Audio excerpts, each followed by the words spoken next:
Okay, imagine this. A massive exam hall, rows and rows of nervous students, everybody staring at the same paper. That, my friends, is the thrilling world of standardized testing. In simple English, these tests are like those McDonald's burgers. Same questions, same time limit, same scoring system served to everyone.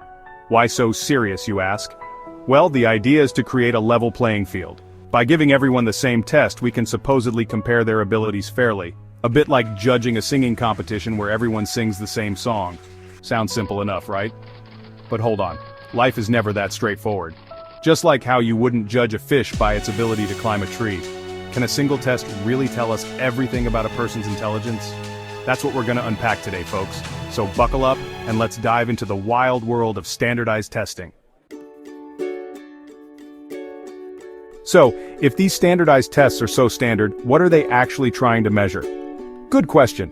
The most common ones, like the PSLE here in Singapore or the SATs in America, aim to assess academic skills. These tests are designed to evaluate how well students have grasped the core subjects taught in schools. Think of it like checking if you've got the basic ingredients for baking a cake: reading comprehension, math skills, and maybe some science and history thrown in for good measure. Just like you need flour, sugar, and eggs to bake a cake, these tests check if you have the essential academic ingredients. The theory is, these skills are important for success in school and beyond. They are considered foundational skills that can help you navigate through various academic challenges and life situations. A good score can open doors to better schools, scholarships, and even jobs.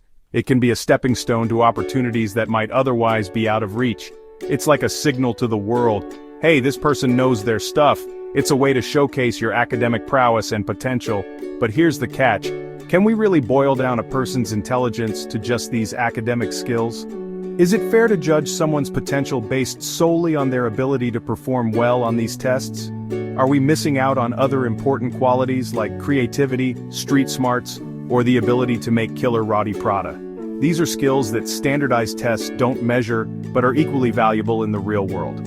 That's a debate that's been raging for years, and we're going to jump right into it in a bit. The question of what truly defines intelligence and capability is complex and multifaceted, but first let's see how these tests are actually made. Understanding the process behind these tests can give us better insight into their strengths and limitations. Ever wondered who comes up with those brain-tickling questions on standardized tests? It's a fascinating process that involves a lot more than you might think. Well, it's not some evil genius in a secret lair, though it might feel like it sometimes. Instead, it's a collaborative effort by a dedicated team. Creating these tests is a surprisingly complex process. It involves multiple stages of development, review, and refinement.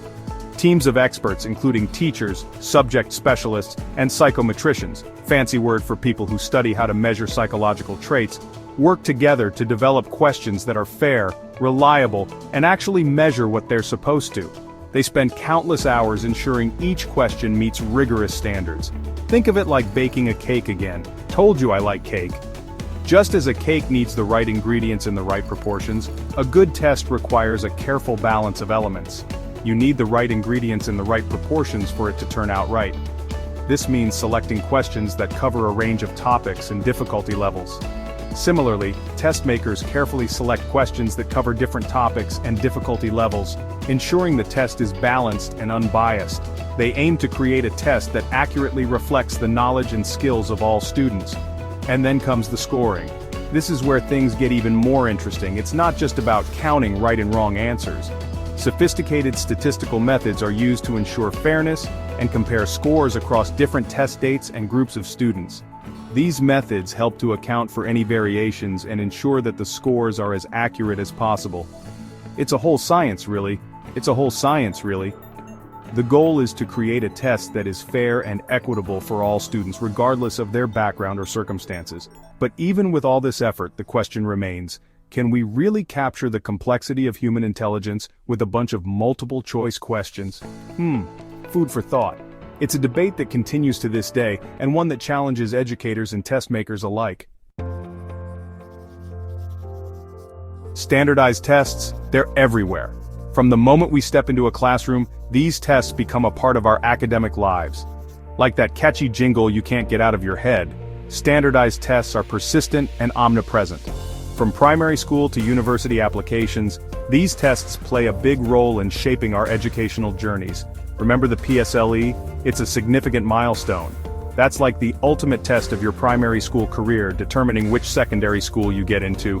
The pressure is immense, and then there's the O-levels, A-levels, each one a stepping stone to the next phase of education. University entrance exams, the list goes on. Each test is a gatekeeper to future opportunities. But it's not just about school. These tests have a way of following you into the working world too. Applying for jobs? Be prepared to face aptitude tests and personality assessments, all designed to measure your skills and fit for the role. These assessments can be just as nerve-wracking as any school exam. They evaluate your problem-solving abilities, your personality traits, and even your cultural fit within a company. Even getting certified in certain professions like medicine or law often involves passing standardized exams. These exams are rigorous and demanding, ensuring that only the most qualified individuals succeed. It's like a rite of passage, proving you've got what it takes to excel in your chosen field.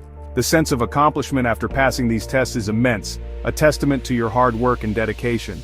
So yeah, love them or hate them, standardized tests are a big part of our lives. They shape our paths and open doors to new opportunities. But are they really the be-all and end-all? Do they truly measure our potential and capabilities? Let's weigh the pros and cons. Are standardized tests the best way to gauge our abilities, or is there more to the story? Join us as we delve deeper into the impact and implications of standardized testing on our lives and futures. Section 5. The two sides of the coin, good or bad. The million-dollar question. Are standardized tests a force for good or a necessary evil? Like the durian you either love or hate, there's no easy answer. On the one hand, supporters argue that these tests provide a fair and objective way to measure student performance. They help identify learning gaps, track progress, and hold schools accountable. Plus, a good score can open doors to opportunities that might not otherwise be available. But critics argue that these tests are too narrow in their focus, emphasizing rote memorization over critical thinking and creativity.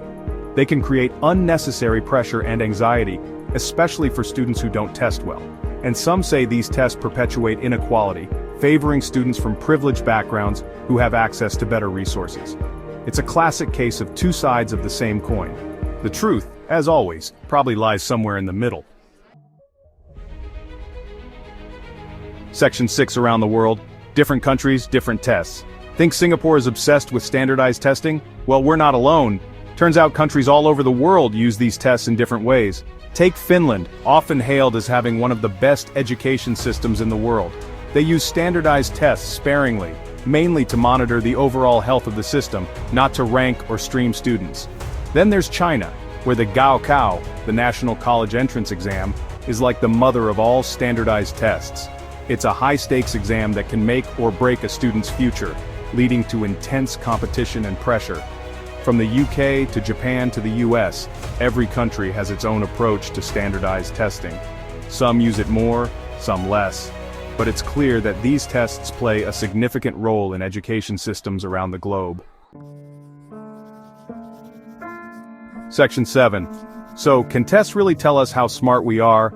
We've talked about what standardized tests are, how they're made, and how they're used. Now back to the big question. Can a single test really measure something as complex as intelligence? The short answer, not really. Intelligence is like a multi-flavored ice cream. It comes in different flavors: academic, creative, practical, emotional, and so on. Standardized tests, for the most part, only measure a tiny scoop of that ice cream, mainly academic skills.